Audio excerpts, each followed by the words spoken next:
Enabling two-factor authentication on your Pandora account adds an extra layer of security. Follow these steps to set it up. Step 1. Log into your account. Visit the Pandora website or open the app and log into your account using your username and password. Step 2. Access account settings. Once logged in, navigate to the account settings. This is usually found by clicking on your profile icon or name in the top corner of the screen. Step 3. Find security settings. In the account settings menu, look for the security settings option. This section will contain options related to account security, including two-factor authentication. Step 4. Enable two-factor authentication. Select the option to enable two-factor authentication. You may be prompted to enter your phone number or email address where you will receive verification codes. Step 5. Verify your setup.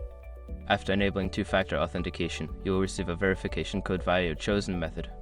Enter this code to confirm that the setup is complete and functioning correctly. By following these steps, you can enhance the security of your Pandora account with two-factor authentication. Remember to keep your verification methods secure and up to date.